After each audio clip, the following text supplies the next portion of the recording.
Alright, so Mega Sceptile is finally available in Pokemon Sun and Moon, so let's go and update the moveset guide to see how this Pokemon plays in the 7th generation. I'm going to start off with Mega Sceptile as well because it seems the most impacted by the changes, and while Mega Pokemon have been buffed by gaining their speed on the turn that they Mega Evolve, it's really interesting for Mega Sceptile, I think is the best way of putting it, because in doubles, it seems like it could be a potential nerf, but in singles, having access to a 145 speed and a 145 special attack immediately is going to be very powerful. Also, when you compare it to the regular Sceptile, it's kind of like a free life orb on the Mega Evolution while also gaining 25 to your base speed. And besides that, it's just going to be the standard Mega Sceptile, so you're going to be a really fast, high damage special attacking Pokemon, and then your moveset is going to revolve around the Leaf Storm and the Dragon Pulse, then whatever other coverage that you want to add on to it. That if you want to, you could have the Energy Ball, that way you're going to have reliable damage that also doesn't drop your special attack by 2, you can run Focus Blast, Focus Miss,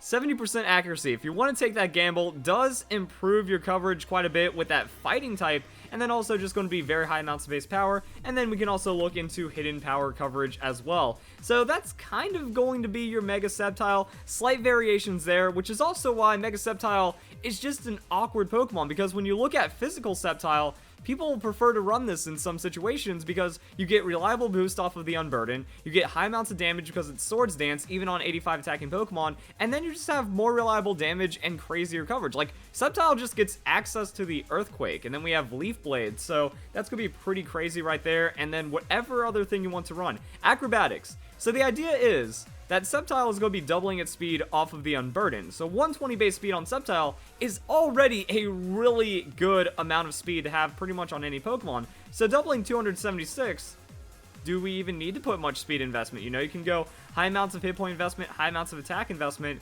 Swords Dance first turn, take a hit, drop below half, Citrus Berry heals you up, and now we're dealing with Earthquake, Leaf Blade, Acrobatics at a +2. Acrobatics bonus damage is going to be pretty high, Leaf Blade, and then whatever other coverage option you want. We have Crunch. I mean, you could just kind of go through and see you get Low Kick, you get Night Slash, Outrage, and then Outrage is something we're going to look into as well, because when you Mega Evolve, you get the Dragon typing. This gives you more weaknesses, but also gives you another stab option, and then that's why we see the Dragon Pulse on the Mega Sceptile. Now, as for running physical Mega Sceptile, you get a slight amount of defensive boost, but the Citrus Berry is more effective health, and Unburden is more effective speed. So pretty much when you Mega Evolve your Sceptile, you're committing to a special attacking Lightning Rod Pokemon. And this is where it could work in singles, that if you have a Sceptile on your team, it's already Mega Evolved, that means your opponent has got to be really weary about just throwing out Electric-type hits. So therefore, Pokemon like the Tapu Koko, you might have good matchups against, and especially in doubles. Bring out Sceptile, Mega Evolve it on that turn, and now the Tapu Koko, it has to do something else other than electric moves. However, you gain the Dragon typing, so it can hit you with the Dazzling Gleam and still do insane amounts of damage while not boosting you, so that is going to be problematic. And then we just want to look at some speed calculations. So if you want to opt for more damage, you can run a Modest Nature on the Sceptile. Not severely recommended because it only puts you at like a 128 base speed. So as you can see right here at level 50, we have Talonflame, Jolly Nature, 126 speed Pokemon, only 195 on the base speed. This gives you 197. So yeah, it's going to be like a 127-ish base speed on Sceptile, which means you're outsped by Tapu Koko, outsped by 135 base speed Pokemon. So it seems like you just want to keep that 145 in both stats and try to do as much damage as possible. Look at the quick move set for the Sceptile. Let's go and change up the camera angle right here. You can see that we don't really have much for special attacks, and that a lot of it is going to be a really varied amount of physical coverage. And that's kind of something that you can just kind of add into your playstyle if you want to use it. Have the Quick Guard, maybe for something cheeky in doubles, but for the most part, you're just going to be an all-out special attacker. We'll look at the move tutor for the 6th generation, and potentially sometime in the future for the 7th generation as well. That's where we get a Thunder Punch, and we also have just the Drain Punch as an option. So physical Sceptile even finds little bits of sustain if it wants to run that. Like, if you can set up an extra Swords Dance, just start Drain Punching, it's going to be kind of difficult to deal with the Sceptile, even though 70, 65, 85 is not that insane of a spread for defenses. Now, one thing we can also look at is type coverage. So let's say we're going Grass, Dragon, and then our last move is going to be fighting. Say we are running the Focus Blast or something like that. As you can see, 500 normal effective hits, but what are we going to do? Are we running Hidden Power Fire? Is that going to be even better? So 334, or is the Hidden Power Ice going to be better coverage? Well, in this situation, it's going to give you the same amount of normal effective moves, but as you can see right here, 569 on the super effective. So really the only reason why you run Hidden Power is for those super effective hits, and then Fire is going to give us 573. That with the Dragon Pulse stab typing, a lot of these super effective hits coming off of Dragon type Pokemon, you're already going to be covering for them, and then Fire is just going to be good against Pokemon that resist you like other grass types, so it's just going to kind of expand that super effective coverage just a little, but then you lose out to ice typings, and then that's where you could also run something else for coverage. So yeah, the Sceptile does get pretty complicated to talk about, but it is very unfortunate. You would expect a Pokemon like this to have the Sludge Bomb or something, but it doesn't, and that kind of hurts against Fairy typing as well. So now we can start getting into some damage calculations, and this is where the Mega Sceptile really shows that it wants to have that +1 from the Lightning Rod, and in double battles, that can be problematic. So before the Mega Evolution buff, which did negatively impact some Pokemon like Mega Sableye as well, we can see that Sceptile, what it could do is just have a Scarf Pokemon next to it, or really fast Electric type Pokemon. That way it can use Discharge, hit both the opponents, buff up the Mega Sceptile gets an offensive move, and now it's the fastest Pokemon on the field for the next turn. So if your opponent has Pokemon that are faster than 120 base speed, then Sceptile doesn't really have too much else going for it. But say if your opponent was running slower, bulkier Pokemon, or hovering around the 110, 100 base speed, well now it's a +1 Sceptile that's doing free damage immediately like that, and you don't get that anymore. So now let's talk about what happens in a double battle, because what you want to have is like some kind of Scarf Pokemon using Discharge. That way you're hitting both of the opponents, and Sceptile is going to be gaining a lot of damage. Then it would Mega Evolve. So if you have regular Sceptile, 120 base speed on that initial turn is not going to be as hard to catch up with as a 145 base speed. Now later on this guide, because I kind of went back and redid this part, because like as I went through this guide, we do cut down the speed EVs a bit. So you have to look for like really specific speed ranges, and you have to do the math. You have to put in a lot of work if you want to kind of make the best Lightning Rod Mega Sceptile setup, but if that works, then it pays out. Also, one really interesting thing is that Electrode was buffed in Pokemon Sun and Moon, that it went from a 140 base speed to a 150 base speed. Now this actually benefits the strats, as you can see right here, if I can go and pull up the right camera. Yeah, 140 in generations 1 through 6, and then 150 in generation 7. I wonder if this was an intentional change, that way you could still use it with the Mega Sceptile, because this was a common strat. You'd see like the Discharge on the Electrode, and then that could be, Electrode could do all kinds of things. Could have a Focus Sash, try to do damage, buff up the Mega Sceptile, so this combo is still alive, because that changed the Electrode, that now it's still faster, even with that Mega Evolution being applied. I also wonder if it was just there to offset some other Mega Evolutions, that yes, Electrode still reigns supreme, even on that first turn, when other Mega Pokemon start to get a crazy amount of speed boosting. And because this video is a guide, I'm going to give you guys a few jumping off points. So at level 50, all you have to do is hit a 145 on the speed. Doesn't matter how you get there, but if you do that, throw on a Scarf, that Pokemon will outspeed the Sceptile, and then that will give you the amount of speed that you need for a Discharge, and you're going to be good to go. Fortunately, Xurkitree does fall under this. So you have a bulky Pokemon like Rotom. Rotom can just use Discharge, get Sceptile the stats, and then try to finish off the opponent. Or Xurkitree also has a solid amount of damage. Unfortunately, Sceptile doesn't hit both opponents. Like, that'd be really nice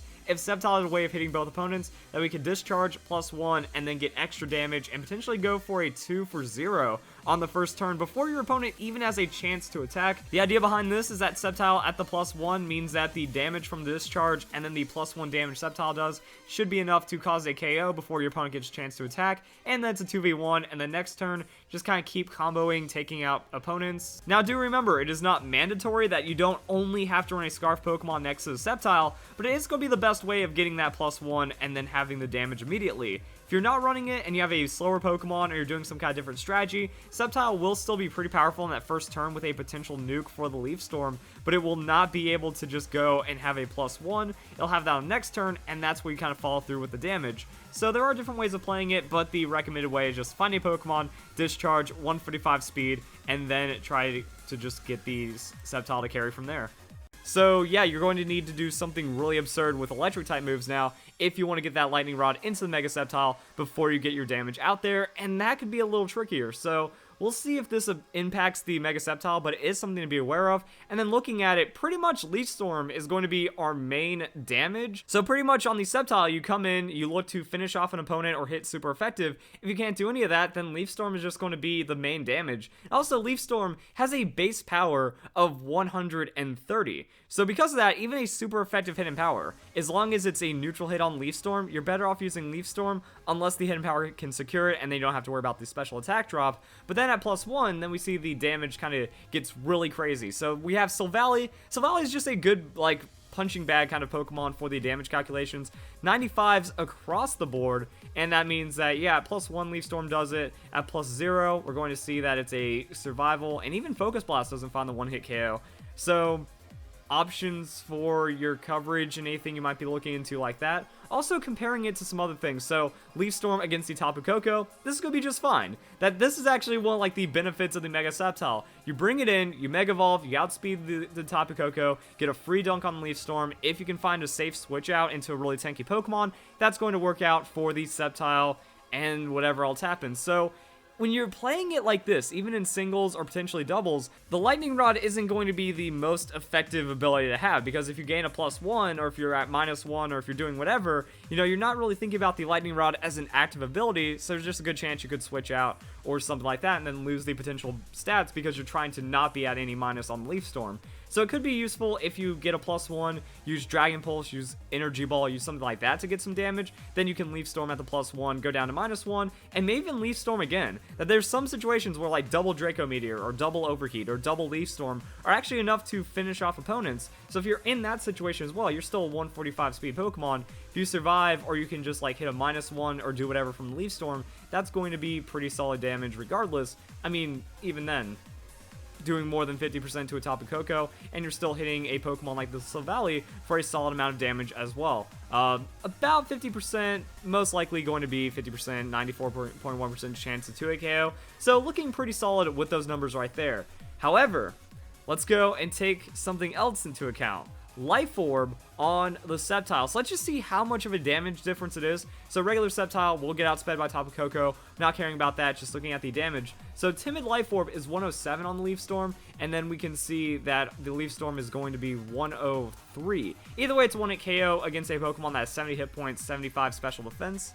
So your average, frail-ish, kind of quick sweeper. Mega Sceptile is good at taking those out with the Leaf Storm. You can see right here that, yeah, effectively no different than the Life Orb in a lot of situations. Very, very slight damage differences. So what is that, like 3-ish, 4-ish% damage difference when you're getting more speed, like much more speed. So that's going to give you all the outspeeds that you potentially need. And then I also wanted to compare it to the Mega Sceptile with the Outrage. So Outrage, it's interesting to kind of look into what the Mega Sceptile can do. So we have Silvally on the blank set right now. Outrage on a 110 Jolly Mega Sceptile. We're just looking for like big damage, you know, just Outrage, crush everything. Is it worth running a physical Mega Sceptile in any situation? Well, if you Swords Dance into Outrage, that actually could be good. Problem is, there's a lot of things to worry about. So in that situation, like this is where things start getting really complicated if you want to run the physical Sceptile. I strongly recommend that you need some kind of hit point investment. So let's look at 145 base speed. What are you really worried about? Let's just say that this is not going to be in a restricted legendary format, so you don't have to worry about Mega Mewtwo Y or anything like that. Your biggest threat is going to be 135 base speed Pokemon. So 135 base speed Pokemon that's maxed out in speed and running any kind of speed boosting nature is going to be at 405.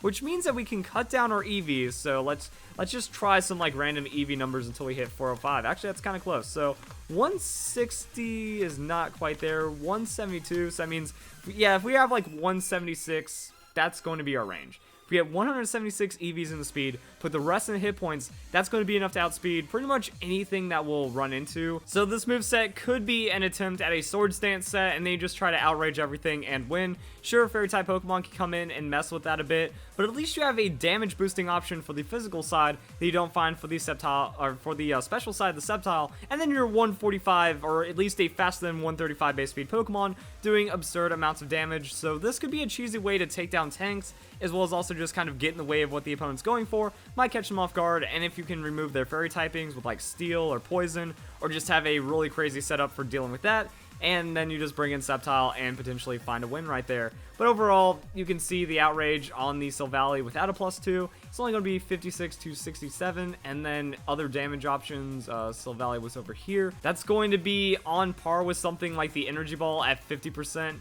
So it's going to be more damage for sure, but it does have its drawbacks, and you do get confused, so that could be an issue. The nerf to confusion kind of buffed Outrage. So if you're trying to combo in doubles, does get a touch more complicated, but outside of that, you get a lot of speed, a lot of damage immediately, and then that could work out for you. So if you guys enjoyed the video, hope you all have a nice day. Thank you very much for watching.